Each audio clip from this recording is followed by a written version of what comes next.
This episode is sponsored by Intuit QuickBooks Payroll. Intuit QuickBooks Payroll helps you focus on the people you're supposed to support.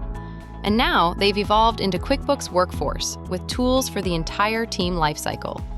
With QuickBooks Workforce, you can easily implement smart automation, spend less time reconciling and more time acting, and stay ahead of compliance, labor costs, and workforce changes so you can be there for your people. Learn more at quickbooks.com/workforce. That's quickbooks.com/workforce.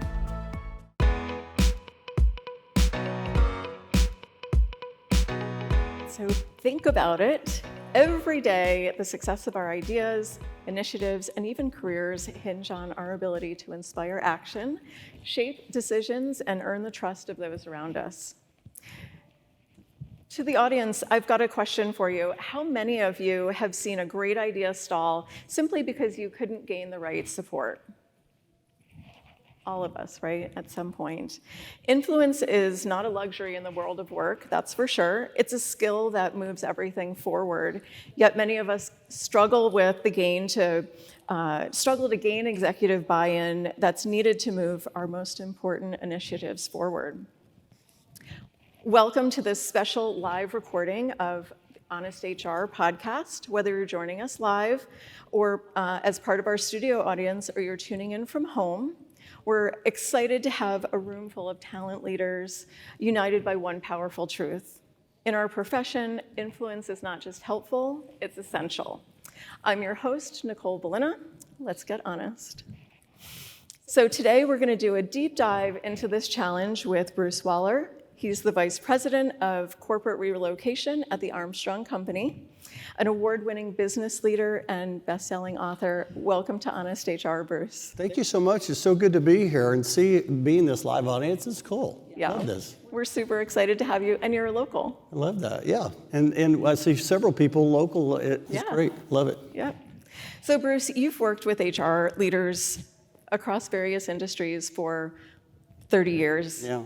What's the biggest misconception executives have about HR's role in driving business strategy, and how does this impact our ability to influence organizational decisions? Yeah, I appreciate this question being the very first question. It kind of kicks everything off because let me just demonstrate. How many here in the room, and if you're listening, I'll just kind of visualize here. How many in the room here are in HR? Raise your hand. Okay, most everybody. How many here are in talent acquisition? Raise your hand. Okay, still a lot of people. How many here are in sales? Raise your hand. So not so many hands go up. I want everybody's hand to go up because everybody here is in sales. And think about it. When you are selling your ideas to the leadership team, you're always selling. You're selling your ideas. You're selling candidates to business unit leaders, aren't you? And the business unit leaders saying, hey, bring me 3 more candidates, and you have the very best one. You're selling yourself. I mean, does anybody here want a promotion? Yeah, who wants a raise? Yeah. So we're always selling as leaders. And so as you think about it too, if you were here yesterday for the opening presentation with Jim Link and Joy and Jasani and Mary Beth, They were all talking about their organizations. They were selling. I even heard Joy say she offered someone a job. So you're always in selling, and I think that's the misconception. I think we need to think about when we are in the workplace every day, and we're going to talk about the framework, we need to be thinking about how can we get buy-in, how can we lead the way for our organizations. So I would say that would be a great way to kick this off. Okay, great. And I think you've kind of segued into this, but in your research with high-performing HR professionals, what do they do differently to gain executive buy-in? Yeah, I love that. I wrote the book Life in the Leadership Lane. I talk about being in a different lane, and people that influence, you know who they are. They just different. Yeah. And what made me when I read this question, I was thinking about. I'm a big Tom Hanks fan. Does anybody like Tom Hanks? What's your favorite movie? Yell it out. Forrest Gump. I love Forrest Gump. Private Ryan, Saving Private Ryan. I mean, there's so many. And I was watching TV, and it was an award show. I can't remember exactly what award show it was, but Tom Hanks was getting a Lifetime Achievement Award. And I thought, if he's getting a Lifetime Achievement Award, I want to hear what he has to say. And so he goes up to the microphone and he said, there's 3 things we all need to do every day when we go to the movie set. I'm thinking the workplace. And he said, we need to show up on time. He said, we need to know the script, know your surroundings. And I'm thinking, we need to know the business, what's happening in the business. But the last thing is what stuck. He said, and you need to bring ideas to the workplace. And that's what separates influential leaders. They are always looking for ideas, trying to bring ideas to the workplace. They're having conversations, trying to learn from you to try to get ideas on how we can move our businesses forward. And so I always, when I'm talking to different talent acquisition business leaders, I'm always saying, hey, when's the last time you brought an idea into the workplace? I mean, think about that for a second. You brought a real idea, and maybe it wasn't even in your department, it was for another department. But all of a sudden, people start looking at you as, oh, wow, I wonder if they got more ideas. It's a great way to drive influence. And so if you think about something you can do, you can bring ideas to the workplace every single day. And sometimes they won't land. And we know what it's like when you're like, oh, that's a bad idea. But when it's a good idea, you're just looked at differently. Yeah. And you're right. I think bringing curiosity when you're having a conversation with an executive always helps, right? Yes. And then I think not just bringing the questions, but even posing them as a solution. Like, hey, I heard your idea, and I have a solution. Yeah, I mean, even walking through the marketplace today, I'm getting ideas. I'm like, oh, that's different. I'm going to take that back to our company and see what they think about that. Or the way they made a sign, or the way they're marketing, or whatever that is that comes to mind. You're always thinking, oh, there's an idea. And we do that for our house. My wife right now is reorganizing my living room, and she's looking for ideas. She's like, let's go into some model homes. I want to get an idea. And so she's thinking, and so I'm sure if I brought an idea, that she would love that, but then it would cost me money. So, Yeah. I don't know about that. Yeah, going into model homes is dangerous. Right. Yes, that's right.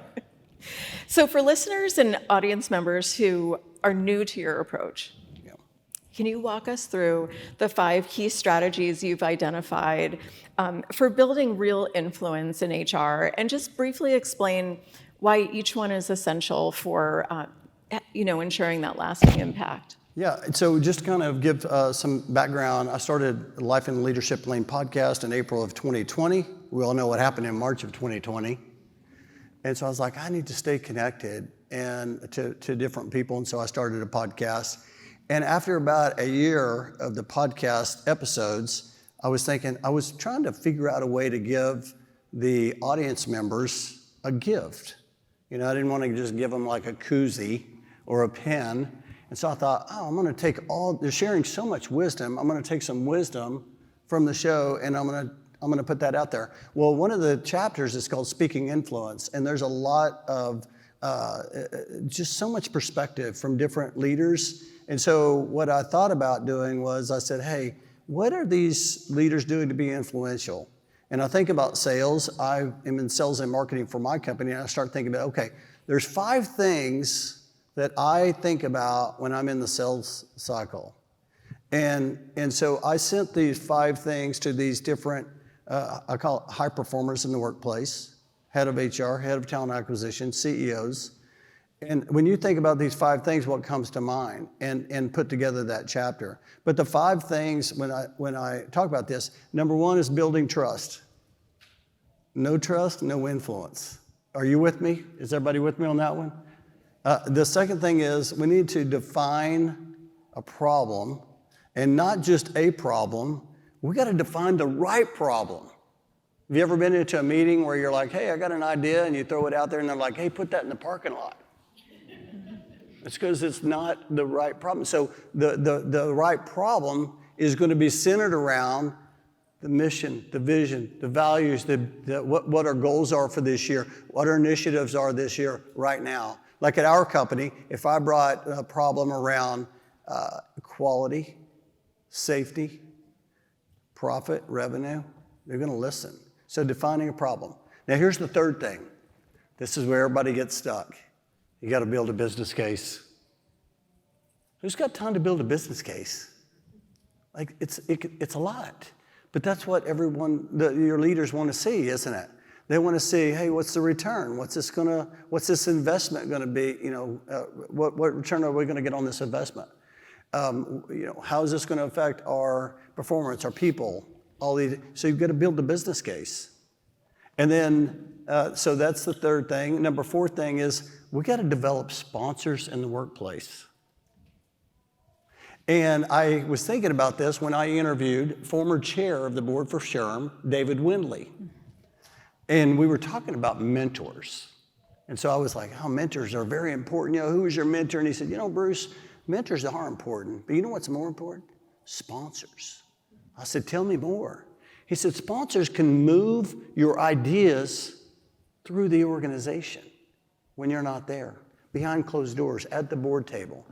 They can advocate for you. So you got to develop sponsors.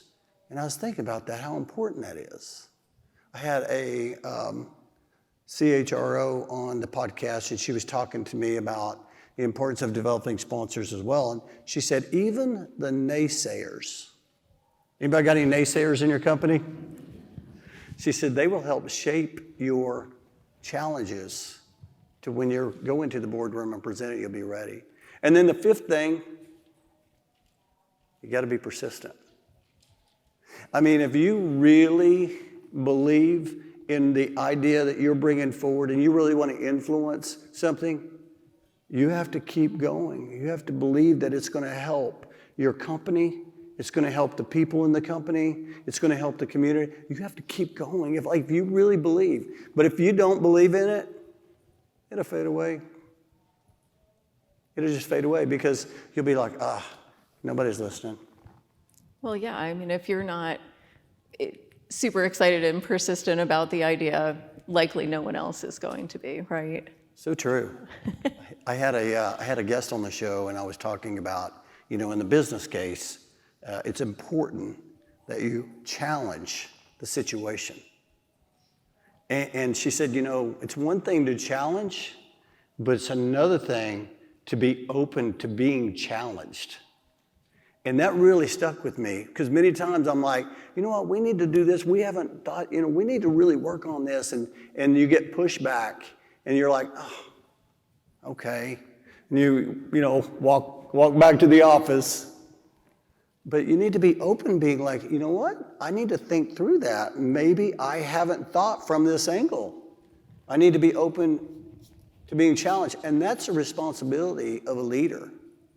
Yes, we need to challenge, but we also need to be open to being challenged along the way. So those are the 5 steps. Great. Build trust, define the problem, build the business case, develop sponsors, be persistent. And let me just say one more thing. You're never to the end, ever, right? So you built the trust, you figured out what the problem is, and now you're building the business. Oh, we got a new leader. I got to go back to build the trust. Are we on the same problem? Is it the same? Oh, wait a minute, we got a different problem. Yeah. It's always back and forth, back and forth. So great leaders know where they're at in the cycle. I need to just go develop sponsors. Here's where I'm at. Or, hey, I've got everything. I just need to keep being persistent. So it's hopefully that helps.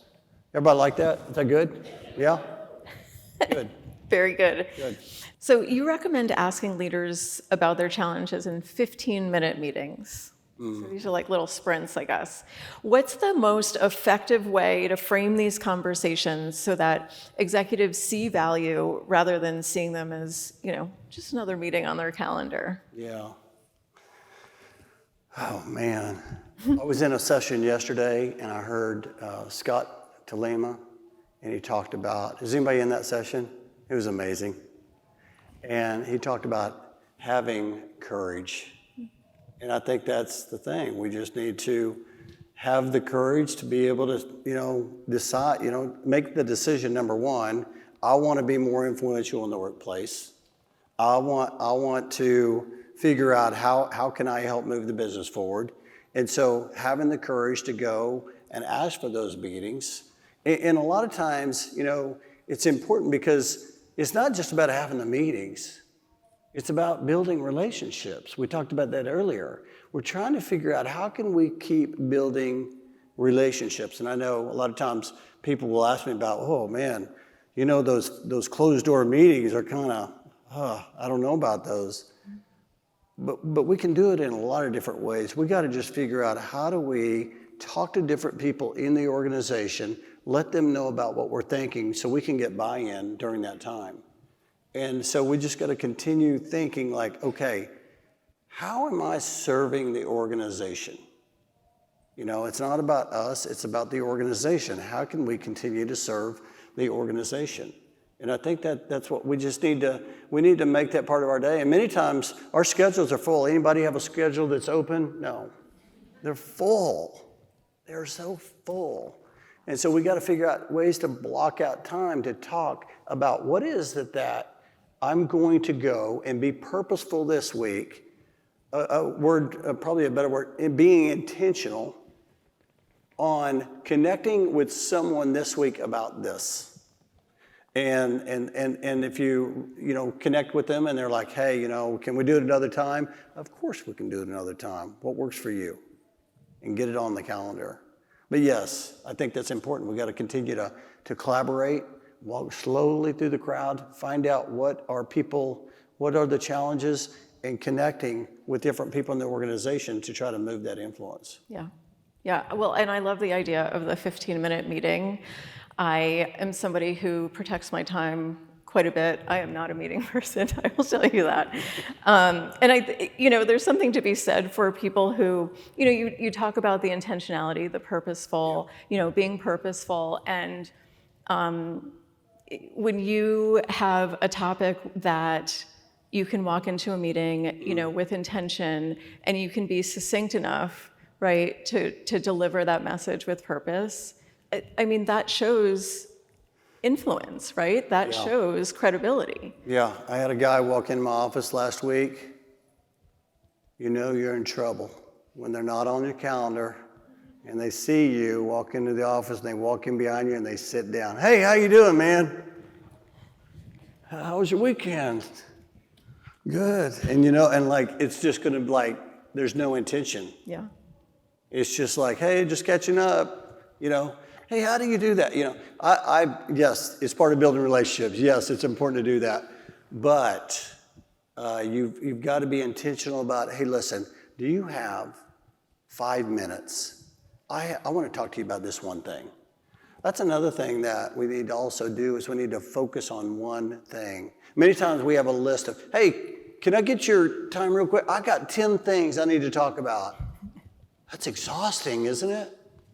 It's exhausting. But if you say, hey, we have this one thing that we've been talking about. This is an initiative that we're working on. Hey, I just want to get some ideas from you.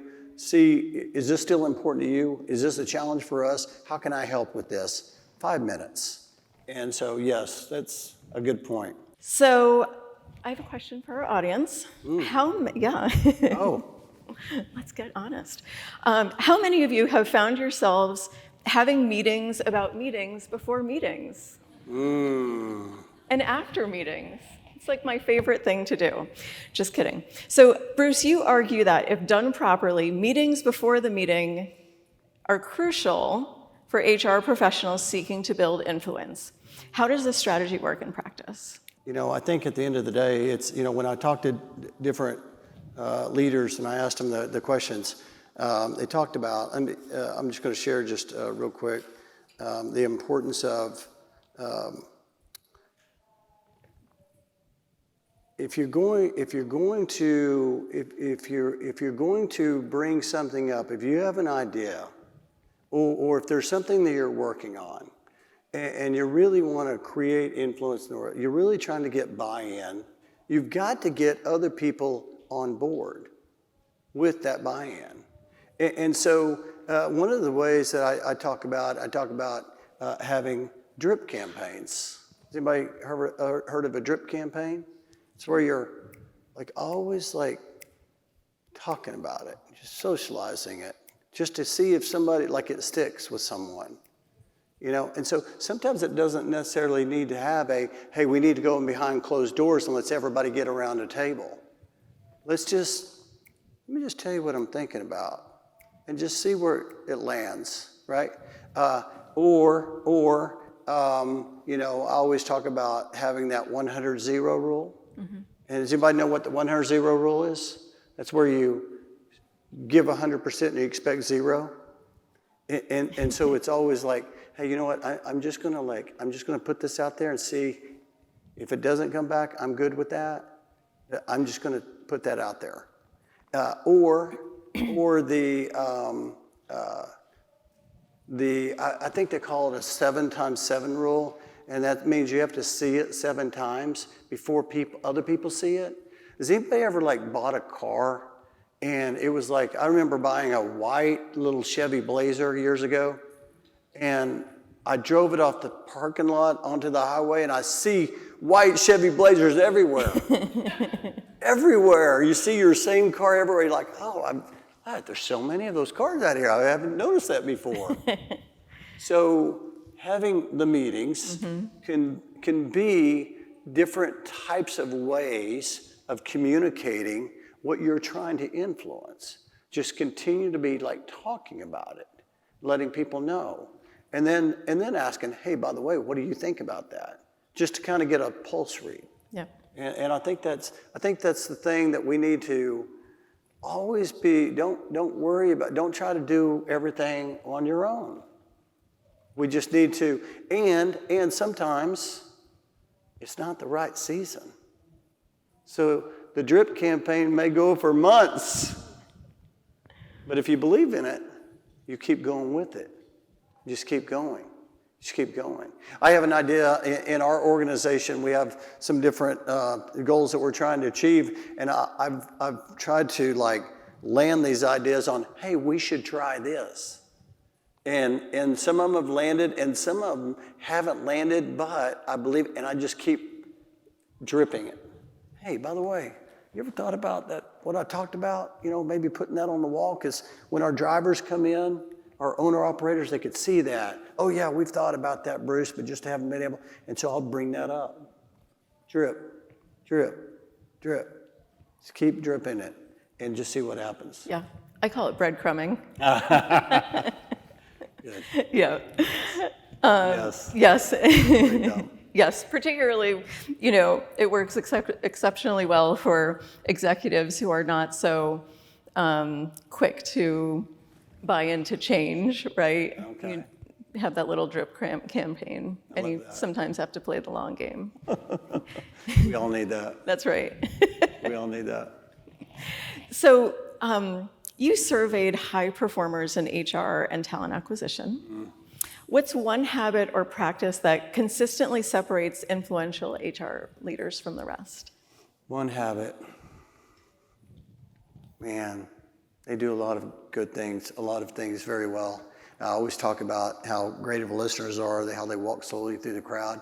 But there's one habit that I think outshadows all of it. And by the way, I did a top 10, you'll see in the book on high performers, their top 10, what they do well.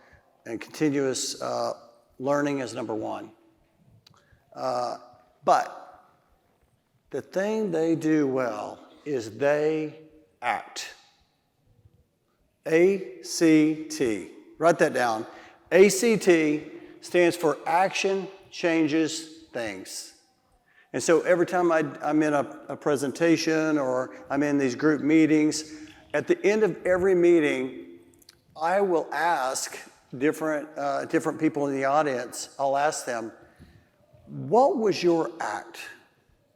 Because if you go into a meeting or you go to a conference, you go to a room, and you hear all these great things like we all do, and they're very inspiring, and you walk out and you don't have an act, now all of a sudden, number one, you'll forget about it. But number two, it's not being intentional. So I want to challenge anybody that's listening to the podcast. I want to challenge everybody in this room to write one act on your page right now, write it on a sticky note and put it on your computer.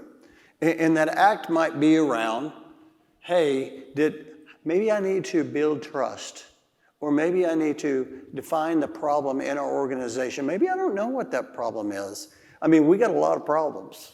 Who's got a lot of problems?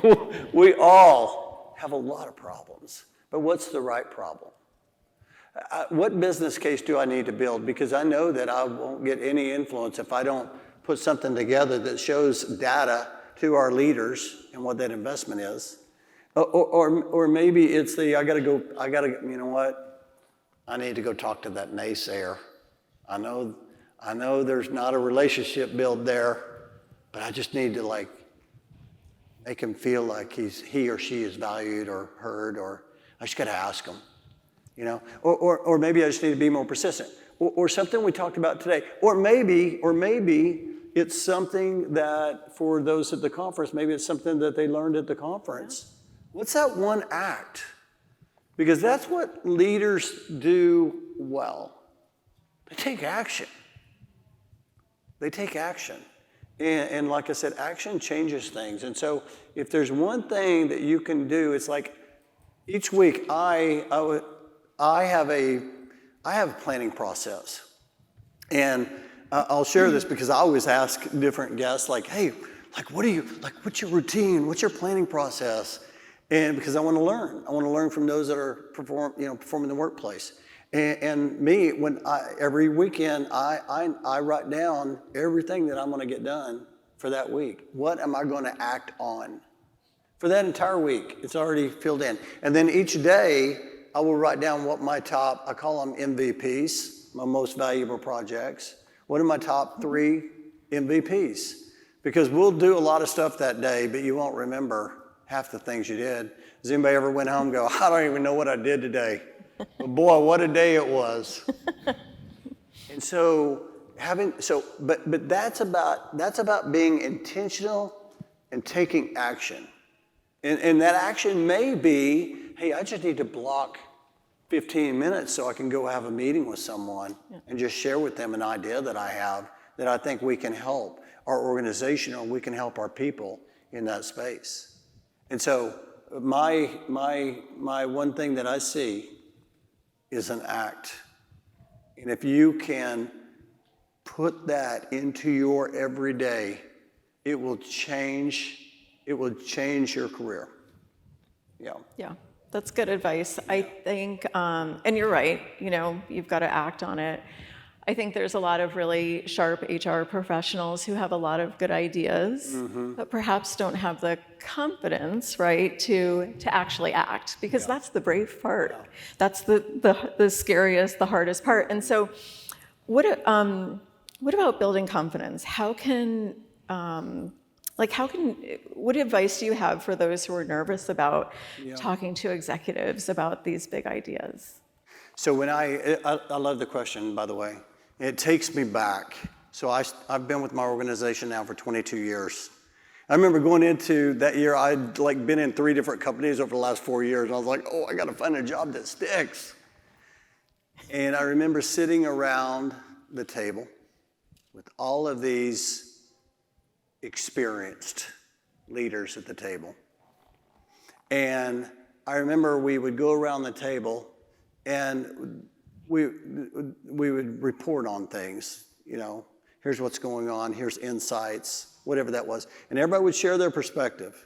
And then they got around to me, and I didn't really feel like I had anything to share because I wanted to learn from all of the experienced, mature professionals who had been doing it a long time.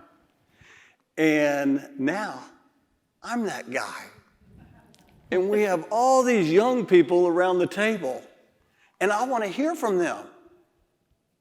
And many of them are like me. There's some that are like, they're ready to talk, speak, share their voice. But some aren't. Mm-hmm. And so first thing I would say is you need to use your voice. People want to hear from you. It doesn't matter where you're at as far as your experience. People want to hear from someone who's coming into the organization. How do you see it from your eyes? Or someone that is experienced in the organization. Number one. Number two, I was at a conference just a few weeks ago.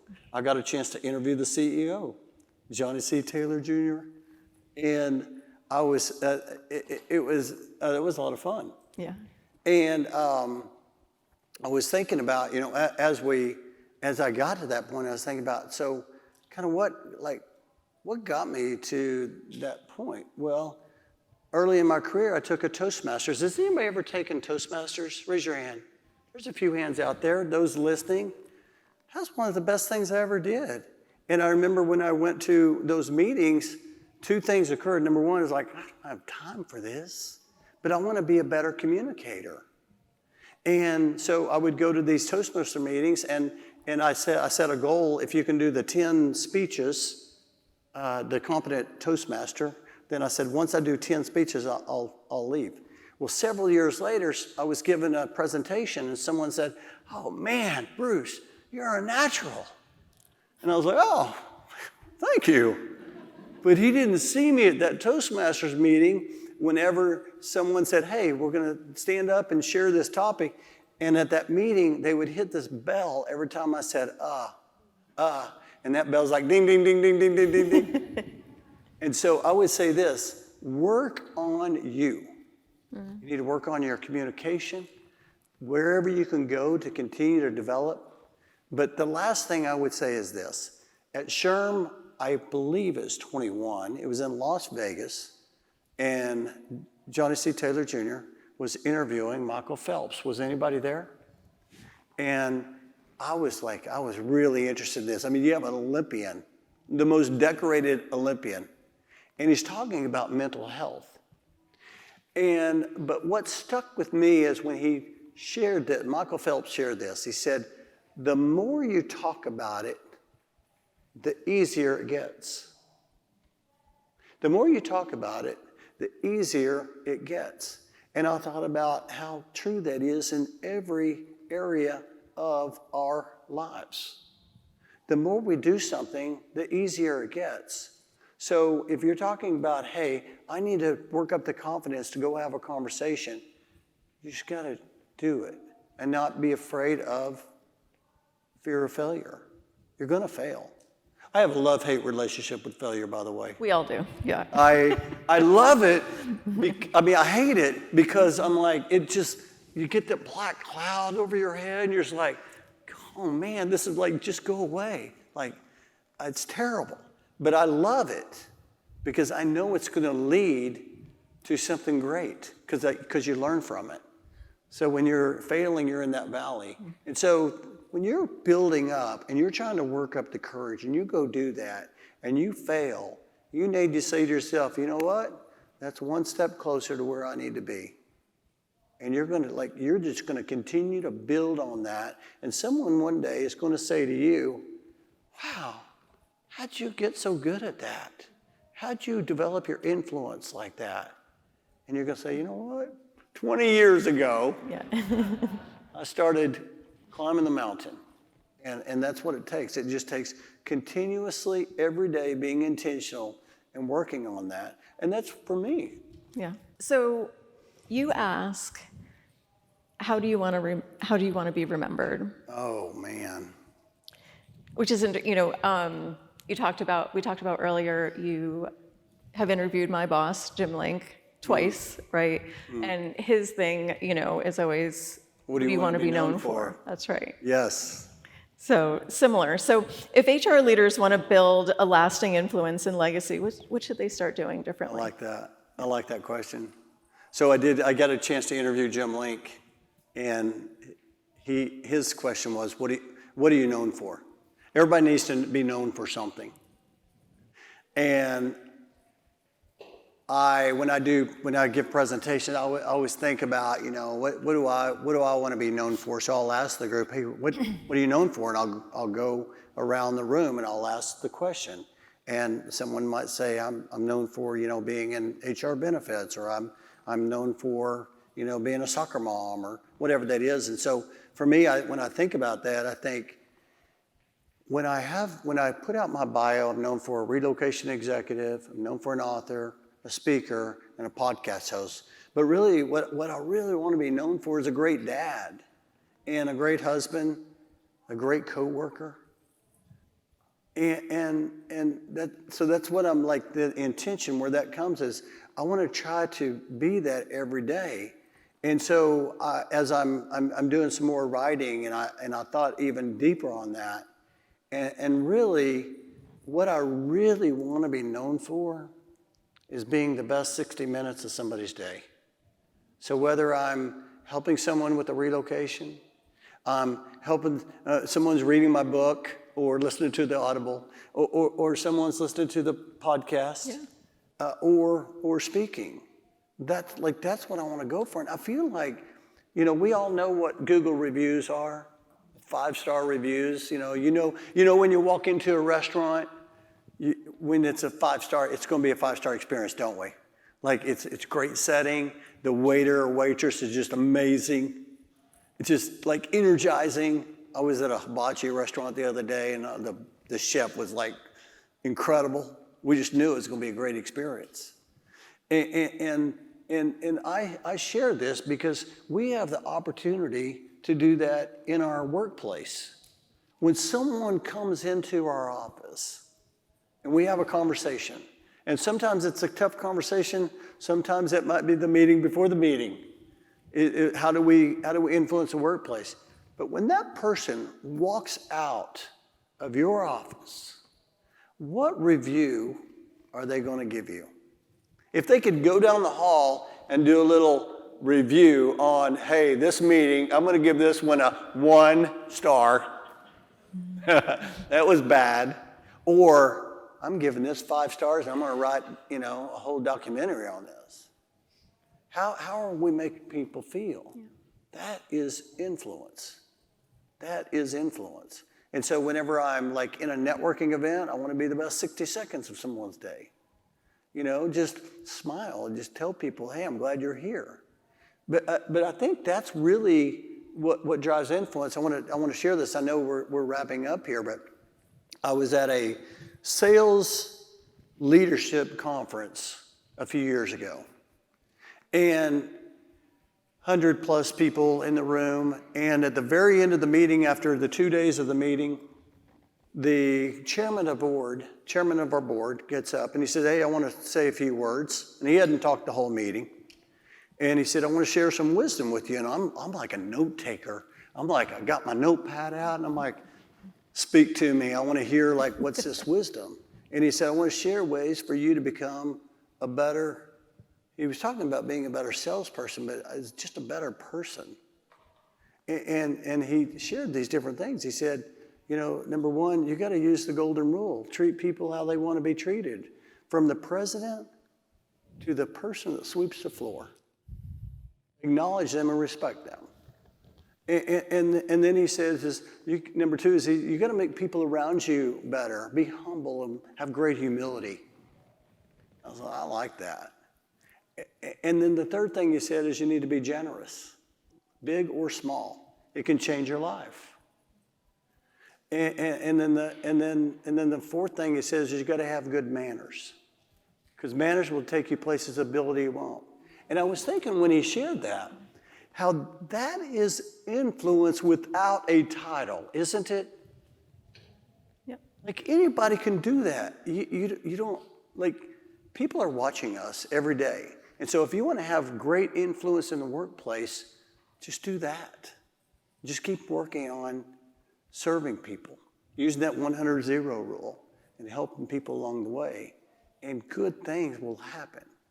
You'll like blink one day and you'll be so influential in your workplace, and people will be going, wow, I want to be like that. I want to be just like that right there. And so hopefully this has been helpful. Yeah, absolutely. Yeah. Well, Bruce, thank you so much for the 5-star conversation. Oh, 5 stars. I love that. Thank you. Thank you. But yes, thank you for joining us for this special episode of Honest HR. And thank you to those of you in our live audience. That's going to do it for this episode of Honest HR, and we will catch you next time. Awesome. Thank you, Nicole. Appreciate you. Yeah. Thank you. Hello, friends. We hope this week's episode gave you the candid tips and insights you need to keep growing and thriving in your career. Honest HR is part of HR Daily, the content series from SHRM that delivers a daily newsletter directly to your inbox, filled with all the latest HR news and research. Sign up at shrm.org/HR Daily, plus follow SHRM on social media for even more clips and stories. Like, share, and add to the comments, because real change starts with real talk.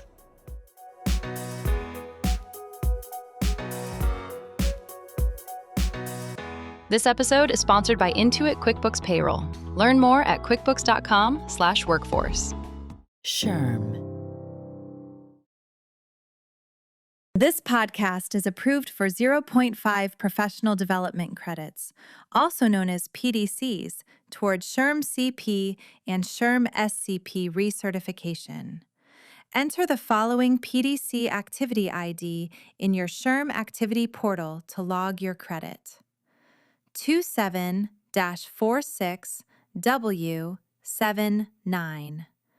Again, the PDC code is 27-46W79. This code expires on August 1st, 2027.